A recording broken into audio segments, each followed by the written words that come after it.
I think Sunak, by tolerating these comments and not returning the money, is he's saying the quiet part loud and being like, we don't mind if you're racist at the Conservative Party.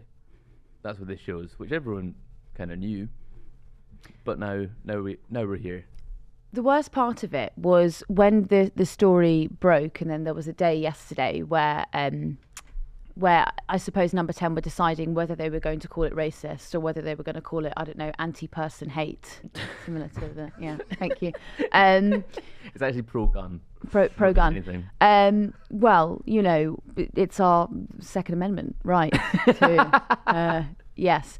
The worst part about all of that was it took black conservatives to speak out about how they felt hearing the words before Number 10 responded to it. So before any of the other backbenchers or even frontbenchers that said anything remotely constructive about it, constructive being, you shouldn't say that, that's terrible. You had Albie, who is a young conservative. He was one of the first people on Times Radio to say that it was abhorrent and that it was racist. Then you had Kwasi Kwarteng on Politics Live, who said something similar. And then it was Kemi Badenoch, who tweeted, explaining that it doesn't matter if you don't like someone's politics, that doesn't correlate to the colour of their skin. And only after all of that, and an excruciating lobby session with a load of journalists in which a Number 10 spokesperson danced around the idea of it being racist, then did Rishi Sunak actually come out with anything. And I think that was about 7 o'clock. I think it's quite useful and instructive actually in a way, because we know that tomorrow the government is going to publish its new definition of extremism, and it would appear to not be beyond the pale to say that Diane Abbott makes you want to hate all black women, and that a sitting MP should be shot. The first black woman MP should be shot. It's not extreme to suggest that the Mayor of London is friends with extremists. What in fact the government means when they say extremism is people attending protests demanding a ceasefire. That's what they're talking about. Mm-hmm. That's what they're talking. It's quite a narrow definition.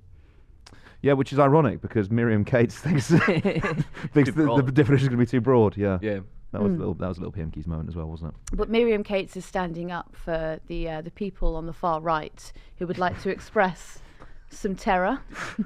And look, they're just saying things. They're just saying what we're all thinking. In defence of people praying outside of Abortion clinics.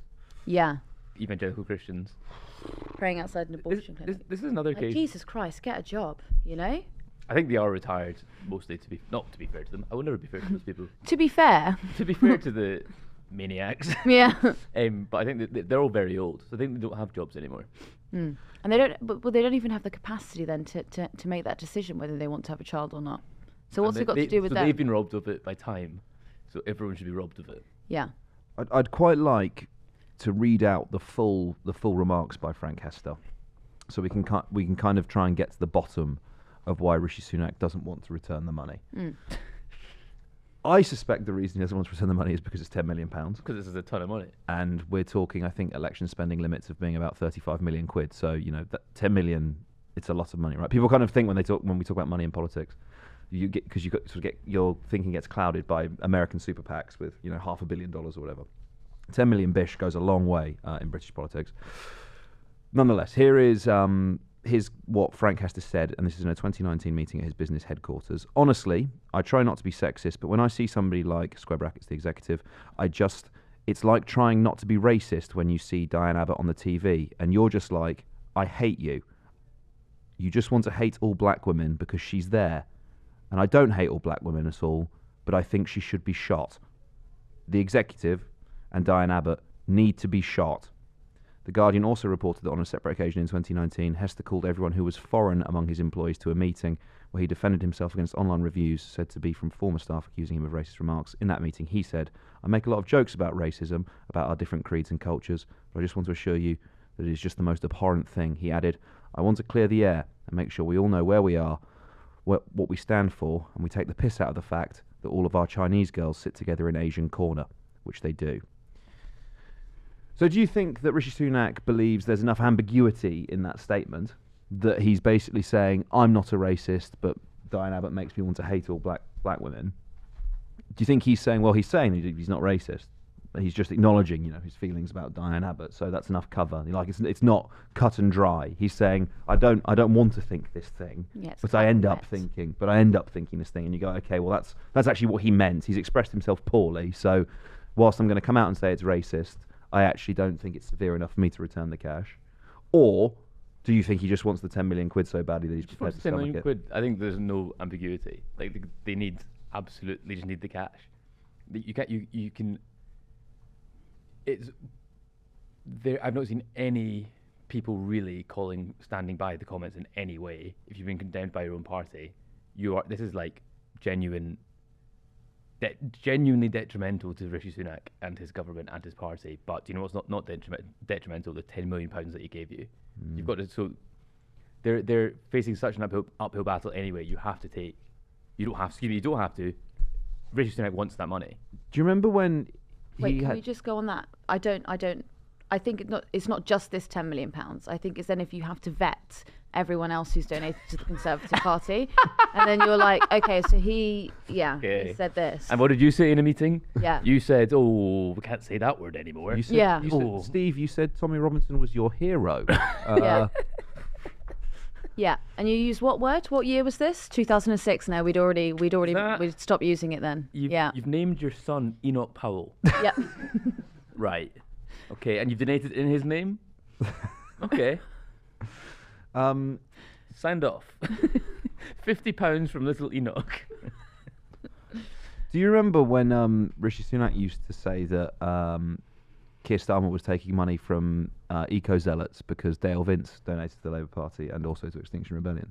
It's amusing, isn't it, that it's considered beyond the pale for someone to donate to be an environmentalist and donate to green causes as well as the Labour Party, but you can just say explicitly, you can incite violence. You can say, I think Diane Abbott needs to be shot.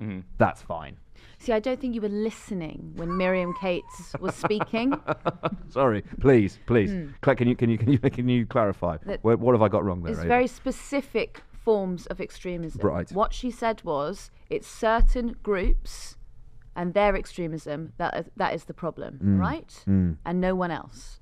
What is kind of staggering is this is the threats of violence that MPs go on about all the time. This is the legitimate threat of violence. Like calling for someone to be shot. Clear. It couldn't be more violent than that, to be honest.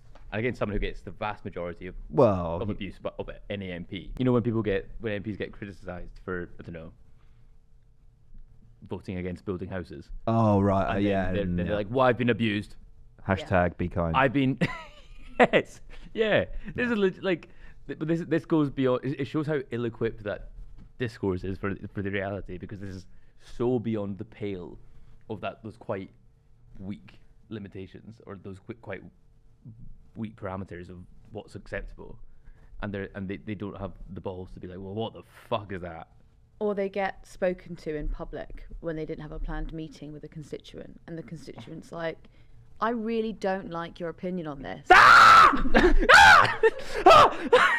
Police!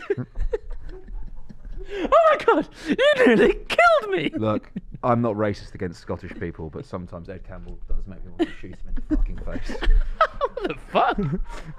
You just jump scared me, bro. It was so delayed, your jump, that I thought it was performative. No, it wasn't performative. That's a genuine fright I gave you.